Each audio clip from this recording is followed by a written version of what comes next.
تمام تعریفیں حمد و ثنا اللہ تبارک و تعالیٰ کے لیے۔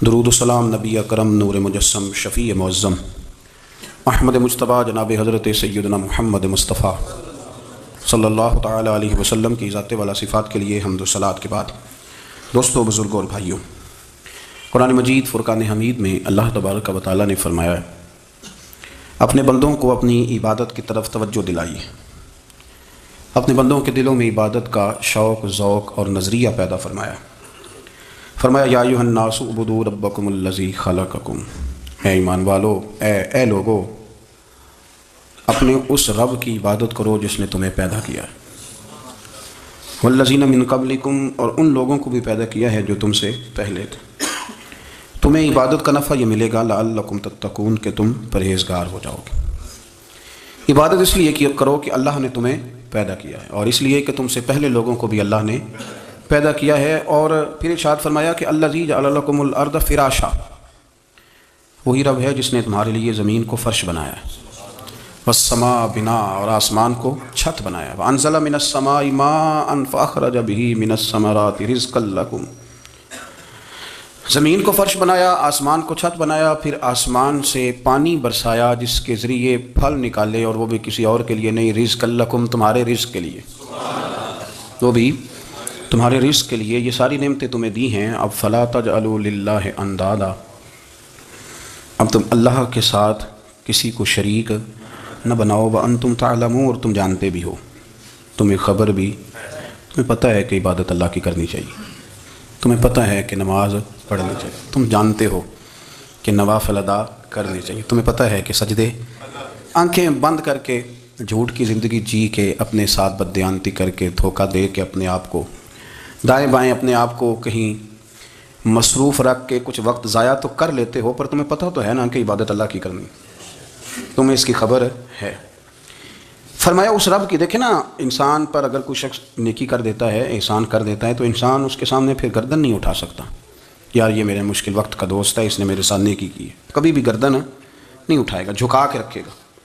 تو اگر عام کوئی نیکی کر دے تو اس کے سامنے انسان کبھی گردن نہیں اٹھاتا، تو جو رب ساری نعمتیں عطا فرمائے، جو کہے کہ تیری تخلیق میں نے کی، تجھ سے پہلوں کو بھی پیدا میں نے کیا، تیرے لیے زمین کا بچھونا بھی میں نے بچھایا، آسمان کی چھت بھی میں نے لگائی، تیرے لیے زمین سے ساری اناج کو، پھل کو، کھیتیوں کو نکالا بھی تیرے لیے، اب تو اس طرح کر کہ تو میری عبادت کر، تو میری بارگاہ میں جھک جا۔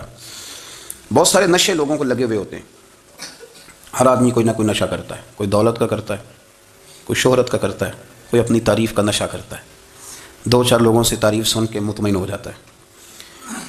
ناراض تو نہیں ہو گیا اس جملے سے؟ آپ کرتے ہیں لوگ دولت کا نشہ بھی، یہ جب نقصان ہوتا ہے تو بندے بیمار نہیں ہو جاتے، پیسے ڈوب جاتے ہیں تو لوگ بیمار نہیں ہو جاتے، تو اس کا مطلب یہ ہوتا ہے کہ نشہ ٹوٹ گیا ہے۔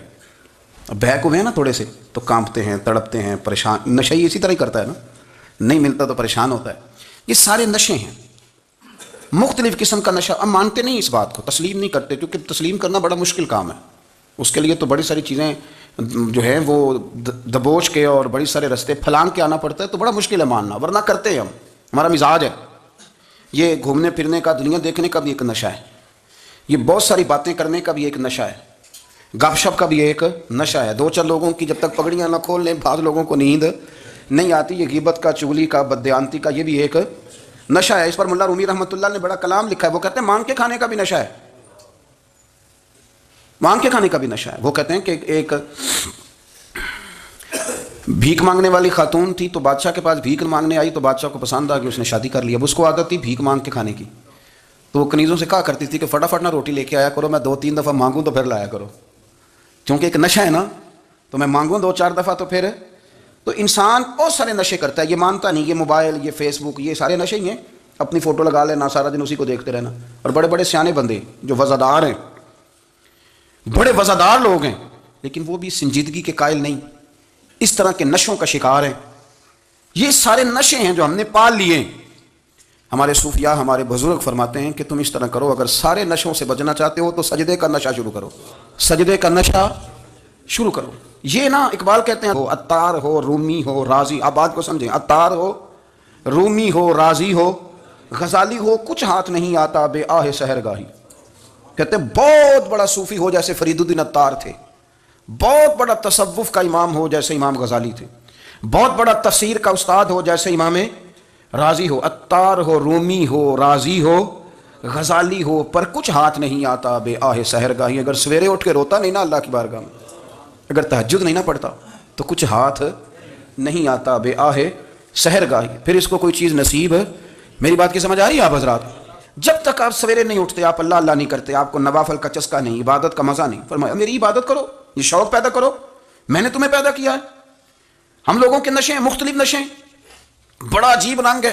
محفل کی صدارت کرنے والے بڑے پیر صاحب، بڑے القابات، بیچ میں سے بندہ تلاش کرنے سے بھی نہیں مل رہا، اتنے بڑے لقب ہیں اس کے، لیکن وہ سج سنور کے 2.5 گھنٹے بیٹھا رہا محفل میں، اور نماز کا وقت آیا تو اس نے مختصر سی پڑھی، وہ نکل گیا، وہ ہلکے سے سجدے کیے۔ اتنا بڑا عشق رسول نعت کا، ہو کیا بات ہے، اور عشق رسول کا بہت بڑا پیغامبر، بہت بڑا مبلغ، وہ بیچارہ سمجھ نہیں سکا کہ اللہ کے رسول نے فرمایا تو نماز پڑھ میری آنکھیں ٹھنڈی ہو جائیں گی۔ تو یہ نشے کے عادی تو ہیں پر حقیقت کے قائل نہیں ہیں۔ یہ بس ٹھیک ہے، خوابوں کی دنیا میں لوگ زندہ ہیں، پر جن کو یہ جو نشہ تھا نا عبادت کا، یہ میرے رسول پاک کی چاہت ہے، یہ میرے نبی کریم علیہ السلام کی۔ آپ دیکھیں نا حضور مہینوں جا کے غار حرا میں بیٹھتے، کیا وہاں تبلیغ کرتے تھے؟ کوئی کتاب لکھتے تھے؟ رسول کریم علیہ السلام مہینہ رہتے غار حرا میں، کوئی نہ مجھے دیکھے، کوئی نہ مجھے ملے، حضور یہاں کیا ہے؟ فرمایا میں اپنے رب کی عبادت کروں گا۔ نبی کریم علیہ السلام نے سجدوں کے ساتھ پتھروں اور پہاڑوں کو آباد کر دیا، سجدوں کے ساتھ۔ آپ کا سجدہ آپ کو بہت ساری چیزوں سے چھڑا لیتا ہے، یہ بہت ساری جگہوں سے جھکنے سے بچا لیتا ہے۔ صوفیاء اولیاء یہ کیا کرتے تھے؟ یہ سجدے کا ذوق ہی تو پیدا کرتے تھے، سجدے کا ذوق۔ شاہ عبدالعزیز دباغ رحمۃ اللہ تعالی علیہ اپنے مریدوں سے فرمایا کرتے تھے کہ اگر تم پکے نمازی بن جاؤ نا، تہجد گزار ہو جاؤ، تو میرے پاس آنا جانا چھوڑ دینا۔ عرض کی حضور کیوں؟ فرمایا میں تمہارے اور رب رسول کے راستے میں رکاوٹ نہیں بننا چاہتا، اور میرا مقصود ہے تمہیں وہاں تک پہنچانا۔ جب پہنچ گئے تو پھر میری ضرورت ختم ہو گئی۔ ہاں کبھی وسوسہ آئے، شک پیدا ہو، تکلیف ہو تو آنا، ورنہ میں نہیں چاہتا کہ میں رکاوٹ بنا رہوں۔ تم اللہ اللہ کرو، اس مالک کو راضی کرو۔ میرے رسول پاک علیہ وسلم نے فرمایا بندہ اللہ کے سب سے قریب اس وقت ہوتا ہے جب وہ سجدے کی حالت میں ہوتا ہے۔ کس کے قریب ہوتا ہے؟ اللہ کے سب سے قریب ہوتا ہے، وہ بڑا نیڑے ہے رب کے، بڑا قریب ہے، اس لیے کہ وہ حالت سجدہ میں۔ وہ جب سجدے کرتا ہے نا، اس کی بارگاہ میں جب جھک جاتا ہے، آپ ذرا سجدے کی کیفیت دیکھیں نا، زبان بھی یہاں ہے، آنکھ بھی یہاں ہے، کان بھی، عقل بھی ساری، اس نے سارا کچھ رکھ دیا سجدے میں۔ آپ وہ کبھی پیچھے جائیں تو دیہاتوں میں کہا جاتا تھا ناک سے نکیریں نکالو، بہت بڑی سزا ہوتی تھی نا، ناک سے نکیریں نکالو، بڑی سزا ہوتی تھی۔ تو اس نے کہا مالک مجھے کسی نے کہا نہیں، پر دیکھنا میں نے رکھ دی ساری عقل سجدے میں، اور رکھ کے کہا کیا؟ سبحان ربی یا اللہ میں پست ہوں تو اعلیٰ ہے، اللہ تو میرا رب ہے اور تو سب سے اعلیٰ۔ اتنا، اور فرمایا جب یہ اس کیفیت میں ہوتا ہے تو پھر یہ اپنے رب کے قریب ہوتا ہے۔